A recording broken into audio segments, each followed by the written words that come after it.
கடந்த ஏப்ரல் 8ஆம் தேதி அரசியலமைப்பு சட்டப்படி நடக்காத ஆளுநர்களுக்கு எதிராக பார்த்தீங்க அப்படின்னா ஜஸ்டிஸ் பார்ட்டிவாலாவும் சரி ஆர் மகாதேவன் நீதிபதி அவர்களும் சரி ஒரு மிகச்சிறந்த தரமான ஒரு தீர்ப்பை கொடுத்துருக்குறாங்க அப்படின்னே சொல்லலாம். 75 ஆண்டுகால அரசியலமைப்பு சட்ட வரலாறுல இப்படிப்பட்ட ஒரு கால நிர்ணய கெடு என்பது குடியரசுத் தலைவருக்கும் இல்லை, ஆளுநருக்கும் இல்லை. ஆனால் இப்போ அது வந்திருக்கு. அதற்கு மெயினான காரணம் தமிழ்நாடு அரசும் முதலமைச்சராக இருக்கக்கூடிய திரு மு.க. ஸ்டாலின் அவர்களும் தான். இப்படி மிகப்பெரிய ஆப்பை தமிழ்நாட்டுக்கு மட்டுமல்லாது இந்திய அளவுக்கு இவர் வாங்கி கொடுத்துட்டாரு. நாமளை வேலை வாங்க போறாங்களே, நாம அந்த மாநிலங்களுக்கு எதிராக நம்மளால எந்த ஒரு சூழ்ச்சியான நடவடிக்கையும் செய்ய முடியாம போச்சு அப்படின்ற விரக்தியில இந்த குடியரசுத் தலைவரான திரௌபதி முர்மு ஆர்டிகிள் 143 உட்பிரிவு 1 பயன்படுத்தி, அதாவது உச்சநீதிமன்றத்துக்கிட்ட ஒரு குடியரசுத் தலைவரை பொறுத்த வரைக்கும் நிறைய அட்வைஸையோ அல்லது கன்சல்டேஷனையோ லா சம்பந்தமாக கேட்கலாம், ஃபேக்ட் சம்பந்தமாக கேட்கலாம். அதாவது சட்டம் உனக்கு ஒரு டவுட் இருக்கு, இதை பற்றி கொஞ்சம் விளக்கம் கொடுங்க அப்படின்னு சொல்கிறது தான் அந்த ஆர்டிகிள் 141 உட்பிரிவு 1 சொல்கிறது. அப்போ இதை பயன்படுத்தி பார்த்தீங்கன்னா திரௌபதி முர்மு அவர்கள் கிட்டத்தட்ட 14 கேள்விகளை உச்சநீதிமன்றத்திற்கு அனுப்பி இருக்கிறாங்க. ஆனால் இது எந்த நேரத்தில் அனுப்புகிறாங்க அப்படின்றதையும் நம்ம கவனித்து பார்க்கணும். உச்சநீதிமன்றத்துடைய தலைமை நீதிபதியாக இருந்த சஞ்சீவ் கண்ணா அவர்கள் பிஜேபிக்கு மிகப்பெரிய ஒரு சிம்ம சொப்பனமாக இருந்தார். அவர் இருக்கக்கூடிய காலத்திலேயே இவங்க அந்த 14 கேள்விகளை அனுப்பியிருக்கலாம். ஏன்னா இந்த தீர்ப்பு கொடுத்து பார்த்தீங்கன்னா கிட்டத்தட்ட ஒரு மாதத்துக்கு மேலே ஆயிருச்சு. அப்போ இவர் இருக்கிற வரைக்கும் கொடுக்காம சரியாக புதிய தலைமை நீதிபதியாக PR கவாய் அவர்கள் வந்த பிறகு கொடுப்பதற்கான காரணம் என்ன அப்படின்றது நமக்கு மிகப்பெரிய $1 மில்லியன் கொஸ்டினாக இருக்கு. அப்போ குடியரசுத் தலைவர் இந்த மாதிரி 14 கேள்விகளை கேட்ட உடனே பார்த்தீங்கன்னா இந்த தீர்ப்பு மாறிடுமோ, இது ஏதோ சூழ்ச்சி பண்ணுறாங்களோ, இல்லீகலான வழியில் ஏதோ ஒரு முயற்சி பண்ணுறாங்களோ அப்படின்னு சொல்லி பல்வேறு சந்தேகங்களை பொதுமக்கள் தங்களுடைய சமூக வலைதளத்தில் எழுப்பினதை பார்த்தோம். இதற்காகவே இந்த பற்றி கொஞ்சம் டீட்டெயிலாக ஆய்வு பண்ணதில் பார்த்தீங்க அப்படின்னா குடியரசுத் தலைவர் 14 கேள்விகளை கேட்டது ஒன்றுக்குமே லாய்க்கில்லாத ஒரு விஷயம் அப்படின்றது நம்மளால் தெரிஞ்சுக்கிற முடிஞ்சு.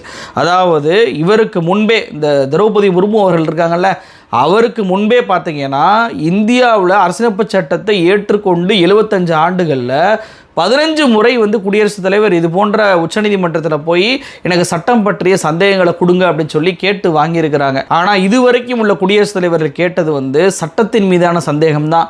ஆனால் இந்த திரௌபதி முர்மு அவர்கள் கேட்பது பார்த்தீங்கன்னா தீர்ப்பின் மீதான சந்தேகம். இந்த தீர்ப்பின் மீதான சந்தேகத்தை கண்டிப்பாக எழுப்பவே முடியாது. நான் ஏன் இது ஒரு வேஸ்ட் அப்படின்னு சொல்கிறேன் அப்படின்னா, உச்சநீதிமன்றத்தை பொறுத்த வரைக்கும் குடியரசுத் தலைவர் இப்படி கேட்குறாருன்னா அதற்கு பதில் சொல்லலாம், சொல்லாமல் இருக்கலாம். அதான் சட்டம் சொல்லுது. அதாவது என்ன சொல்லுது அப்படின்னா article 143 court may after such hearing as it thinks fit report to the president its opinion thereon அப்படின்னு சொல்லுது. அப்போ இந்த மே அப்படின்ற வார்த்தை இருக்குல்ல, அதற்கு பதில் சொல்லவும் செய்யலாம், சொல்லாமையும் போகலாம்.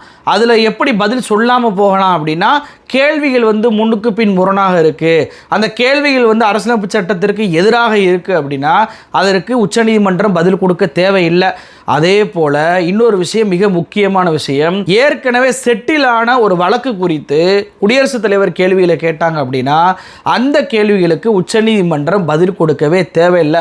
அப்போது திரௌபதி முர்மு அவர்கள் 14 கேள்விகள் கேட்டிருக்கிறார்ல, இந்த 14 கேள்விகளில் 11 கேள்விகளை நீங்கள் பார்த்தீங்க அப்படின்னா, முதல் 11 கேள்விகளை பார்த்தீங்க அப்படின்னா கடந்த ஏப்ரல் 8ஆம் தேதி உச்சநீதிமன்றம் கொடுத்த அந்த தீர்ப்பை மையமாக வைத்து தான் கேட்டிருக்கிறார். ஆளுநருடைய பவர் என்ன, குடியரசுத் தலைவருடைய பவர் என்ன, உச்சநீதிமன்றம் இதில் தலையிடலாமா, காலக்கெடு நிர்ணயிக்கலாமா, இப்படி பல்வேறு கேள்விகளை தான் கேட்டிருக்கிறாரு. அப்போ தீர்ப்பு ஆல்ரெடி கொடுத்த ஒரு விஷயத்தில் பதில் கொடுக்க முடியாது அப்படின்ற ஆப்ஷனை பயன்படுத்தியே இந்த 11 கேள்விகளுக்கு உச்சநீதிமன்றம் பதிலை கொடுக்க போகிறது இல்லை. ஏன்னா இவர்கள் எதற்காக கேட்குறாங்க அப்படின்றது கண்டிப்பாக இப்போ இருக்கக்கூடிய உச்சநீதிமன்றத்துக்கு தெரியாமையா போது. உச்சநீதிமன்றத்தை இவ்வளவு தூரத்திற்கு மிக மோசமாக எதிர்க்கக்கூடிய நிலைப்பாட்டில் இவங்க இருப்பதனால உச்சநீதிமன்றமும் தெளிவாக தான் இந்த விஷயத்தில் காய் நகர்த்த போகுது. அப்போ குடியரசுத் தலைவர் கேட்ட கேள்விக்கெல்லாம் உச்சநீதிமன்றம் பதிலளிக்காமல் போயிருக்கா, அதுவும் தீர்ப்பு காரணம் காட்டிலாம் பதிலளிக்காமல் போயிருக்கா, அப்படி இது நடந்திருக்கா அப்படின்னு சொல்லி கேட்டால் நடந்திருக்குங்க. 15 முறை நான் சொன்னல, 15 முறை பிரசிடென்ட் சுப்ரீம் கோர்ட்டு கேட்டிருக்கிறாரு. இதில் 13 முறை பதில்களை உச்சநீதிமன்றம் கொடுத்திருக்கிறது, 2 முறை கொடுக்கல. ஒன்று பார்த்தீங்கன்னா இதுக்கெல்லாம் நாங்கள் பதில் கொடுக்க முடியாது அப்படின்னு சொல்லி நிராகரிச்சிருக்கிறாங்க. இன்னொரு விஷயத்தில் டெக்னிக்கல் ரீசன்னால் பதில் கொடுக்க முடியாதுன்னு சொல்லி திருப்பி அனுப்பிச்சிட்டாங்க. அது என்ன அப்படின்றத நம்ம கொஞ்சம் விரிவாக பார்த்துடலாம். அப்போ தான் இந்த விஷயத்தில் நமக்கு ஒரு முழுமையான ஒரு தகவல் கிடைக்கும். ஃபஸ்ட்டு தீர்ப்பு கொடுத்தப்பட்ட விஷயத்தில் எங்களால் எந்த கருத்து சொல்ல முடியாதுன்னு சொல்லி உச்சநீதிமன்றம் சொல்லலாம்னு சொன்னல, அதற்கு உதாரணம் என்ன அப்படின்னா 1991 ஜூலை மாதம் காவேரி நதிநீர் பிரச்சனையில் பார்த்தீங்க அப்படின்னா ட்ரிபுனல் கோர்ட் வந்து ஒரு உத்தரவை போடுறாங்க. கர்நாடக அரசு தமிழ்நாட்டுக்கு இவ்வளவு தண்ணீரை வந்து திறந்து விடணும் அப்படின்னு சொல்லி அந்த உத்தரவுக்கு எதிராக கர்நாடகா திடீர்னு அரசாணை எல்லாம் போடுறாங்க. இப்படியெல்லாம் சண்டை நடந்துகிட்டு இருக்கும்போது பிரசிடண்டாக இருக்கக்கூடியவர் இந்த விஷயத்தில் ஒரு கருத்தை கேட்கிறாரு, இந்த காவிரி பிரச்சனை குறித்து. அப்போ உச்சநீதிமன்றம் என்ன தெரியுமா பதில் கொடுத்தாங்க? ஆல்ரெடி ட்ரிபுனல் கோர்ட்டில் வந்து ஜட்ஜ்மெண்ட் கொடுத்துட்டாங்க இந்த விஷயத்தில் தமிழ்நாட்டுக்கு தண்ணீர் திறந்துவிட சொல்லி.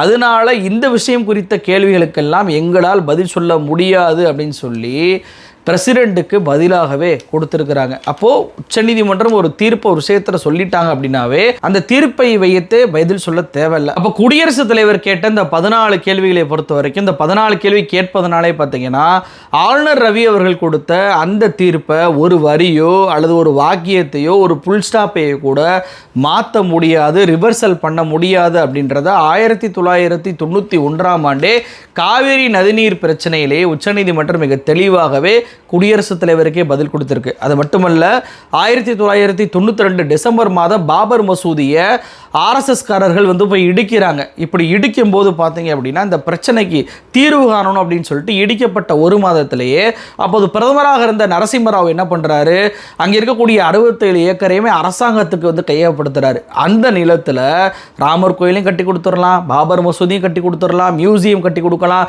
லைப்ரரி கட்டி கொடுத்துடலாம், யாருக்கு எந்த பிரச்சனையுமே இருக்காது அப்படின்னு சொல்லி ஒரு முடிவை அவர் எடுக்கிறார். அதற்கு ஒரு அரசாணையும் பிறப்பிக்கப்படுது. அந்த அரசாணை போட்ட அதே நாளில் தான் பார்த்தீங்கன்னா குடியரசுத் தலைவராக இருந்த சங்கர் தயாள் சர்மா இவர் உச்சநீதிமன்றத்திற்கு சில கேள்விகளை கேட்கிறார். என்ன கேள்வி கேட்கிறார் அப்படின்னா, ஏற்கனவே பாபர் மசூதியோ அல்லது ராமர் கோயிலோ இருந்த இடத்துல மீண்டும் ஒரு இந்து கோயிலை அங்கே கட்ட முடியுமா அப்படின்ற கேள்வியை நீதிபதிகளுக்கு உச்சநீதிமன்றத்திற்கு கேட்டு அனுப்புகிறார் குடியரசுத் தலைவர். இதற்காகவே பார்த்தீங்கன்னா 5 நீதிபதிகள் கொண்ட அமர்வை கான்ஸ்டிடியூஷன் பெஞ்சை வந்து அமைக்கிறாங்க. அந்த 5 நீதிபதிகள் யாருன்னா MN Venkatachaliah, JS Verma, GN Ray, AM Ahmadi, SP Bharucha இவங்க எல்லாருமே இந்த பிரசிடென்ட் கேள்விகளை உள்வாங்கிட்டு என்ன பண்ணுறாங்கன்னா இந்த கேள்விக்கு பதிலளிக்க முடியாதுன்றாங்க. ஏன் பதிலளிக்க முடியாது அப்படின்னா ஆல்ரெடி அலகாபாத் ஹைகோர்ட்டில் சிவில் கேஸ் என்பது பெண்டிங்கில் இருப்பதனாலையும் இது செக்குலரிசத்துக்கு எதிராக இருப்பதனால அரசியலமைப்பு சட்டத்திற்கு எதிராக இருப்பதனாலையும் இந்த விஷயத்தில் எங்களால் கருத்து சொல்ல முடியாது அப்படின்னு சொல்லி குடியரசுத் தலைவருக்கு பதிலை உச்சநீதிமன்றம் கொடுத்துருக்கு. அப்போது இந்த பாபர் மசூதி வழக்கை பொறுத்த வரைக்கும் என்ன புரிஞ்சுக்கிற முடியுதுன்னா ஆல்ரெடி கோர்ட்டில் பெண்டிங் கேஸில் இருக்கக்கூடிய சம்பந்தமான ஒரு விஷயத்தை நீங்கள் வந்து கேள்வியாக கேட்டாலோ அல்லது அரசியலமைப்பு சட்டத்திற்கு எதிரான கேள்வியை கேட்டாலோ அந்த கேள்விகளுக்கு பதில் சொல்ல தேவையில்லை என்று உச்சநீதிமன்றம் ஏற்கனவே 1992 குடியரசுத் தலைவருக்கு சொல்லியிருப்பதை நம்மளால் பார்க்க முடியுது. இது மட்டும் இல்லைங்க, எல்லோருக்கும் தெரிந்த 2G அலைக்கற்றை கேஸு. இந்த 2G அலைக்கற்றையை பொறுத்த வரைக்கும் 2012 சுப்ரீம் கோர்ட் ஒரு ஜட்ஜ்மெண்ட்டை கொடுக்குறாங்க. 122 2G ஒதுக்கீடுகள், அந்த அலைக்கற்றை ஒதுக்கீடுகள் அத்தனையுமே ரத்து பண்ணுவதாக உச்சநீதிமன்றம் ஒரு உத்தரவை வந்து பிறப்பித்தாங்க. இந்த உத்தரவை மையப்படுத்தி பார்த்தீங்கன்னா உச்சநீதிமன்றத்திடம் குடியரசுத் தலைவர் வந்து ஒரு கேள்வியை வந்து கேட்குறாரு. இந்த மாதிரி வந்து எங்களுக்கு சில சந்தேகங்கள் இருக்குது, சட்டத்தில் பதிலை கொடுங்க அப்படின்னு சொல்லி கேட்கும்போது ஆல்ரெடி தீர்ப்பு கொடுக்கப்பட்ட ஒரு விஷயத்தில் எங்களால் பதில் சொல்ல முடியாது அப்படின்னு சொல்லி உச்சநீதிமன்றம் சொல்லியிருக்கு. ஆனால் அப்போ வந்து தீர்ப்பை மையப்படுத்தி மட்டும் கேள்வி கேட்கல. என்ன சொன்னாங்க அப்படின்னா, இப்போ 2G விஷயத்தில் நீங்கள் வந்து எல்லாத்தையும் கேன்சல் பண்ணிட்டீங்க, ஒரு 7 முறையில் தான் இது ஒதுக்கீடு பண்ணணும் அப்படின்னு சொல்லிட்டீங்க, ஃபஸ்ட்டு கம் ஃபஸ்ட் அவுட் அப்படின்றதெல்லாம் இருக்கக்கூடாது, 7 முறை விடணும்னு சொல்லி இருக்கிறீங்க.